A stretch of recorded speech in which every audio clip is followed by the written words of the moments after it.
Welcome to Brawlhalla! Hello everybody and welcome to another training room tutorial video. I'm Raidhyn from Blue Mammoth Games, and today we're going to be talking about the sword. So the sword continues to be one of the most popular weapons in Brawlhalla because it just has so many choices and options. The characters that are using it are some of our most popular, including Bodvar, and of course everybody's favorite ninja Hattori. And a big part of this is just because of the sword's incredible versatility when it comes to gameplay. The sword has attacks that hit in all directions around you. The recovery is very versatile, the ground pound is incredibly solid, and it also has an incredibly good combo starter. So we're going to be talking about how the sword works and which moves to use, what are some of the common methods and tactics for using it, how to get kills in all sorts of different directions, and all that good stuff so that you guys can go out there and play with your favorite sword legend and have some fun. Alright, so to start off, let's talk about the neutral light, as we do. So standing neutral is this 3-hitting attack. It's going to do this kind of side swipe thing in front of you. So you can see it does pretty good damage, not as much as some of the other neutrals in the game, but it is pretty nice. This move does come out really quick, and because of that, it's really solid for kind of covering different approaches. So if you side light, for example, and then need to move on and continue the pressure, it's really good to just put a neutral out there. If you whiff entirely, you can neutral afterwards and keep the pressure going. So just know that neutral is really good for kind of punctuating some of your other attacks and keeping that space in front of you a little bit safer.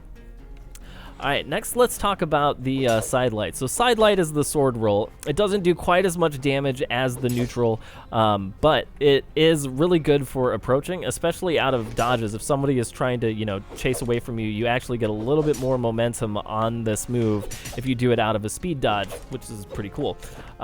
This move is really good at white health. If we, let's go ahead and set Vrax back down to 0 here.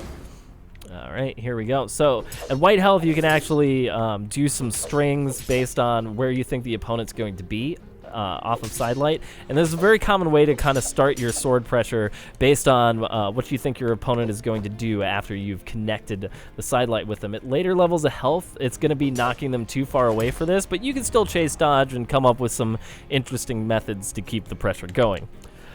Alright, next we're going to go over sword downlight. So sword downlight is your combo starter on the sword, and you can see it doesn't do a whole lot of damage by itself, but what's great about it is that you can follow it up in a number of different ways based on what you're trying to do. All of the follow-ups are the air moves, so side air, neutral air, down air, and recovery. And even ground pound, even though it's not a true combo. But basically, after you get this hit, you can decide, like, what do I want to do with this opponent? So if you want to put down damage, going into a recovery is usually the best way to do it. If you want to push them off to the side of the stage, you can combo it into side air and then put them in an edge guard situation. And side air is also pretty good for knockouts. If you want to get interesting, you can also combo into down air afterwards, which will send them off at an angle for edge guards.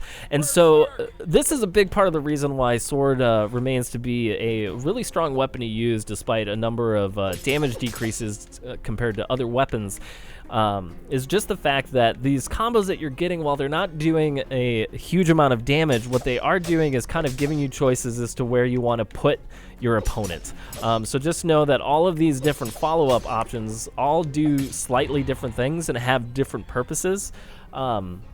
So just be thinking about that consciously as you're playing. If you want to do damage, you want to combo into the recovery. If you want to push somebody off to the side of the stage, you're going to do it with a side air. If you want somebody to bounce off the ground so that you can keep pressure going more grounded, you can do a down air. So, just keep that in mind. And, also know, like, eventually you can get interesting with the gravity cancels, which I am still not very good at doing, as this combo is still pretty tight, a little bit more difficult to pull off, but we won't go into that. We'll just go into the air moves next.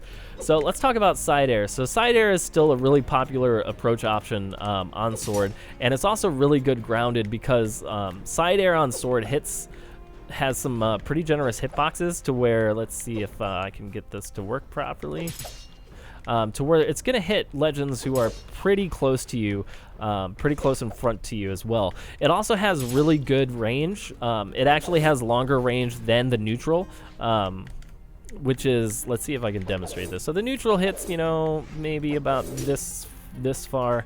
if Rex goes to the same spot. So the side air does have slightly longer reach than any of the other standstill kind of moves. So just know that side air is a really good approach tool, and it's also pretty good for spacing people out as well.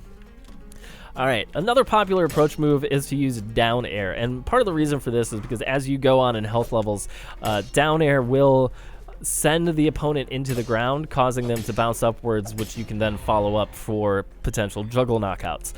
So down air is really popular as an approach option, and what's interesting about it is that you're going to send them in a different angle and get slightly different damage based on what part of the hitbox you hit them with. So if you hit them right in the center, they're going to go more straight down, and if you hit them to the side, you're going to get less damage, but you're going to get a little bit more of a diagonal or sideways distance. So just know that how you hit them is going to affect the direction in which they're sent, and it's not always going to be straight down. All right, next we're going to go and talk about neutral air on the sword. We've seen neutral air a little bit. As you can see, it does kill off the top if you are going for juggle knockouts.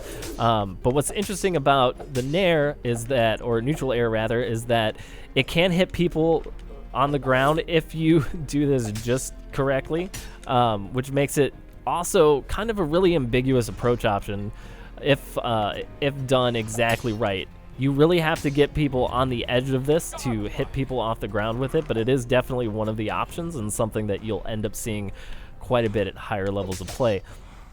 Let's see here. So, just know that while down air is really good for approaching and much more reliable, you can hit people with the neutral air grounded. And, once they start jumping, this move is really good for keeping up pressure because you can, angle this away from some of the more dangerous hitboxes. It is risky to go against ground pounds with this move, but if you're going against an opponent who's unarmed, for example, this neutral air is really good against dive kicks and other things, and you can hit people out of some ground pounds with it if you are doing it correctly. So just know that it's an option, and much like other neutral airs in the game, it is very, very solid at just kind of putting down damage and also getting those potential knockout combos. Oh, I missed it.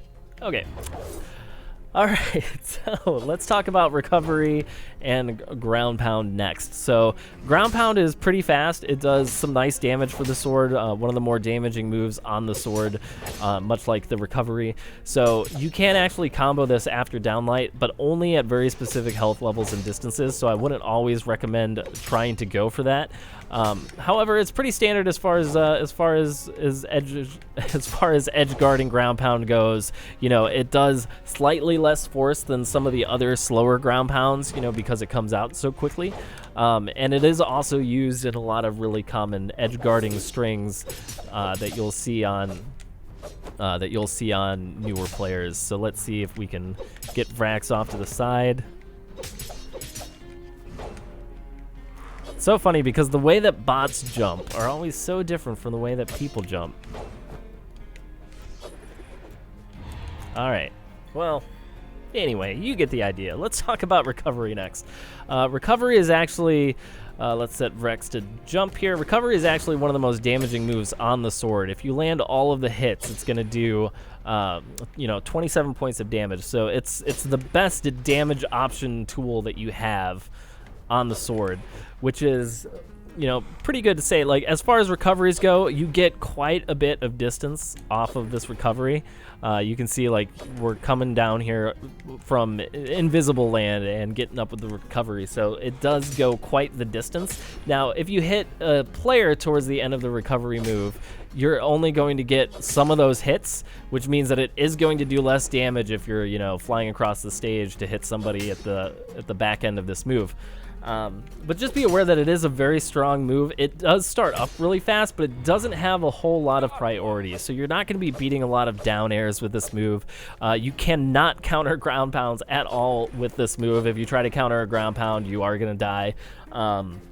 Because of the speed that it has, it is very useful for getting there before somebody has an active ground pound going. So just know that is pretty much how you want to use the recovery. It's great for dealing damage, and it's also great for getting there quickly, but not necessarily for countering other moves. All right, so that pretty much covers it for the sword. We're gonna have Rax calm down here for a second.